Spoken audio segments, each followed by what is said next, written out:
Another week, another Nintendo Switch eShop sale, and this one it's packing over 1,000 games and many of them have new low prices. I've got 15 games for you all today covering the US, Canada, UK, EU and Australia. Let's get started. If you haven't already, consider subscribing and joining us here at SwitchCorner for reviews and deals daily. We also have a winner to announce for a $10 eShop gift card later in the video and one more to give away. To enter, drop a comment down below and the winner will be announced in next week's video. Dark Devotion is a 2D side-scrolling action-adventure with some RPG elements. The story, it centers around a fallen temple that we must explore, putting our Temple of Faith to the test. The story is somewhat optional. You can find notes and more information with exploration, but you can also just choose to bypass it entirely. The gameplay explore dungeons, fight enemies, and even overcome some basic environmental puzzles. What I found unique with this one, there's no jump button in the game, and it is a roguelite. Here we can keep bosses dead though with a few items and upgraded equipment. On top of this then you do need to manage blessings, curses and illnesses which all will impact the player. It's a tough game for sure, but I like it and it's 60% off and matching the low. Roki then will be a great choice for the adventure fans out there. It very much feels like a point and click though with a modernized control scheme. Opening the game we are introduced to Tove and her family, but when they go missing she must set out on a mission to save them, which takes you across a slew of unusual locations. It even brings you face to face with some strange creatures. It's influenced by folklore. I was a fan and I do think visually it is stunning.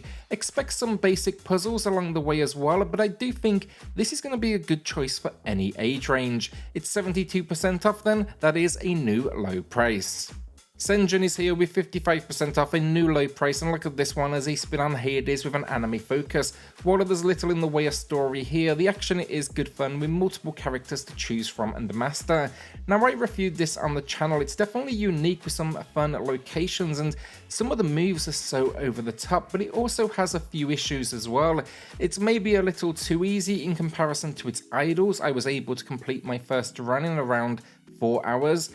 And then just occasionally the screen gets way too manic with its visual effects, and that can sometimes block your visibility of what is occurring. That's kind of a problem in a game where death can be so swift.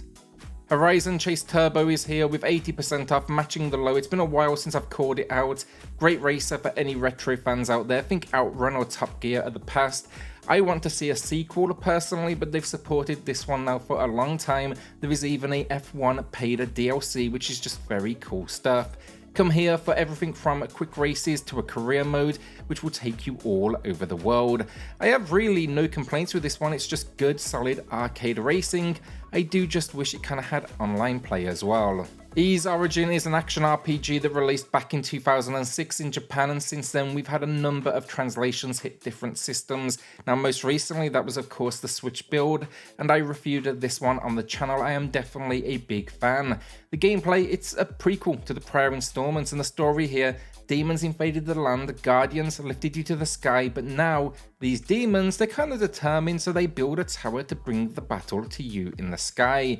Now those guardians have disappeared, so you must go and investigate and stop the evil within the tower. It has multiple characters, though one is particularly annoying, and generally I really do like the action packed in.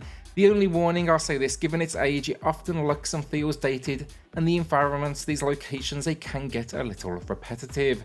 Check out my full review in the pinned comment, it's 60% off though, matching the low price. Today's sponsor is World Eternal Online, a new sandbox MMO that's currently in alpha and available on PC for free right now. Join with friends to battle bosses, level up your hero and explore a constantly evolving world. Play this one any way you please. Maybe you want to embed yourself in the player-driven economy, or maybe you want to dive into battle facing one of the game's many bosses and dungeons. You can even duke it out in PvP with members of rival guilds that you may want to level up before you do try that. Rounding it out then, it has player-built cities, and there's of course a wide selection of heroes 40 plus in fact to choose from. Each of these heroes will come with their own stats alongside 4 unique skills, but what makes them truly unique is the fact they have a random set of traits. This means you may see heroes that look like you, but they will still have major differences. If you want to learn more, use my link in the pinned comment for more information, and also consider joining their Discord there, where they already have near 20,000 members. Eldest Souls gets a new low price with 65% off, and this is a game that's designed for those that enjoy a challenge. It packs elements of Souls in its stamina-based combat, and it would be best described as a boss rush experience. These encounters epic in scale, and I love the isometric and pixel style they went with. Between fights we get to explore the world, though meet other characters, and unravel this story that centers around evil gods that have cursed the world. Now we must take them down. They even added a free expansion, Depth of the Forgotten, and that includes a new region, 3 new bosses, and special weapons alongside customization. Good stuff this game, and it is well worth the price. Gods will fall while I'm on Evil Gods, and this one's 80% off a new low price. It's a rogue like this one, but what makes it unique? You control a band of warriors in this isometric world. Now the idea, find a dungeon and then choose the best hero to take on the challenge. If they die, move on to the next hero. If the entire party is obliterated, then a new band of heroes they wash ashore. The idea is these heroes are being shipwrecked. Now I wasn't a big fan of the game randomly choosing weapons and heroes, but the overall experience it is solid. The boss encounters are a highlight too, with some challenging patterns, and yet the end goal is generally take down these evil bosses, save humanity from their control.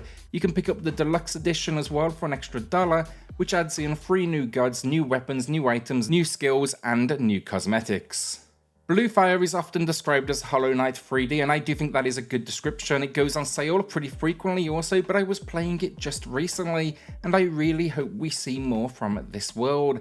First off, it's just a great Switch port, it runs and looks good, and then the gameplay, exploring a once great but now fallen kingdom, is incredibly rewarding as you battle it out with a slew of enemies if you're not overcoming environmental puzzles.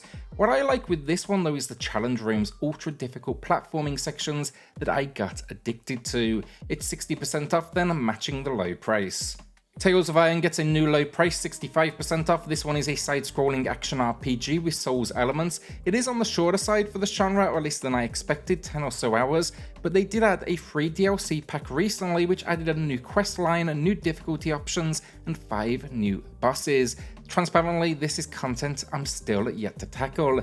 The story though, we are fighting back against an evil frog clan to retake our throne, but it's just a great world to explore, and the combat is solid. It is actually quite tactical with parry systems and weapon management.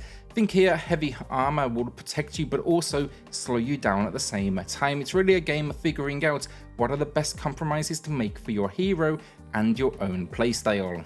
The Coma and the Coma 2 are both personal favourites, and both have a new low prices of 75% off. Side-scrolling horror adventure games. The first has you passing out in school and you awake in an alternate reality where a teacher now wants to kill you at this location. You'll need to explore, run and hide to uncover the truth behind what is occurring.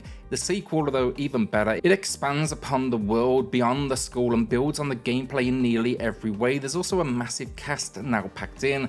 Sure, look, both of them can be a little repetitive with back and forth gameplay, but I just love the idea, loved the story, and I loved the visuals. You can check out my reviews in the pinned comment below.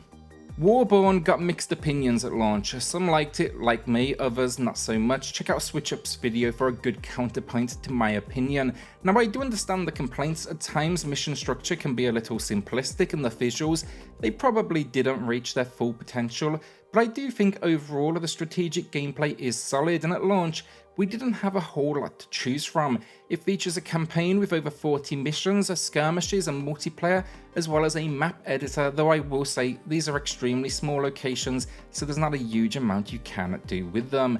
Deploying these mechs though, absolutely great fun, and I enjoyed the small hex-based arenas because they worked particularly well in handheld. It's 85% off, a new low price, and I do think personally it is worth it.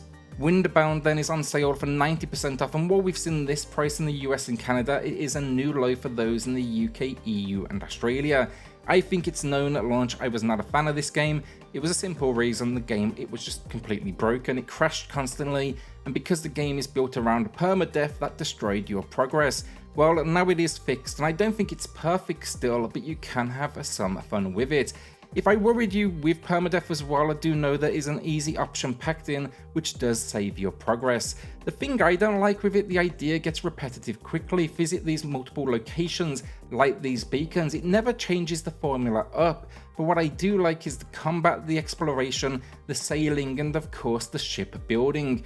I think it's a good one personally for like playtime in small bites, but just don't come here expecting Zelda. Our winner of the week then, Neil, who picked up Rubber Bandits and was considering Omno and Borderlands. Omno was my pickup as well last week, but I've spent some time with it here and the port is solid. Congrats Neil, drop me an email to claim your code, and everyone else, drop a comment down below for your chance in next week's video. Road 96 then is our penultimate game. It's a new lower 70% off, and I was a big fan of this narrative adventure. It has a sequel dropping next month as well, but this one you exist in a world run by an oppressive government and more teenagers are running for the border to escape. You will play as many of these kids trying to make that journey, and many they will fail and get caught. Along the way you'll learn more and more though, with a repeating cast, and it's unique the way it throws you back to the very beginning, but now as a different character. I was a fan of the only issue, some locations they do suffer from frame rate issues, but the core gameplay is still solid and it doesn't really impact your ability to enjoy it. My review is pinned down below. Salt and Sanctuary is our final game, 75% off. This is a new low price, I think it is a steal, and this gothic action RPG is just generally a gem. You are a sailor shipwrecked on an unknown island, and we must dive into this world and uncover the truth behind it while simply trying to survive. It's often incredibly difficult, but the 2D combat is spot on with upgrades, 600 weapons to explore, multiple inventory pieces and spells. I love some of the character design here as well, and I originally played this on the Vita. That art style, look, sure, at first it wasn't really for me either, but it will potentially grow on you, or at least that's what I found for myself. Well, it's not on the Switch as well. If you enjoy this, maybe look to another platform for Salt and Sacrifice, the sequel. It's not as good honestly, tries a few too many things in my opinion with influence from the Monster Hunter genre, but it is still worth considering. No doubt though it will hit the Switch eventually, but you do see it on sale on the PlayStation frequently. And that's the video down. Will you be adding anything to the library this week, or are you holding onto that cash? Let us know in the comments. With that, hit subscribe, join us here for reviews and deals daily, and I'll see you all on the next video. Thanks everyone.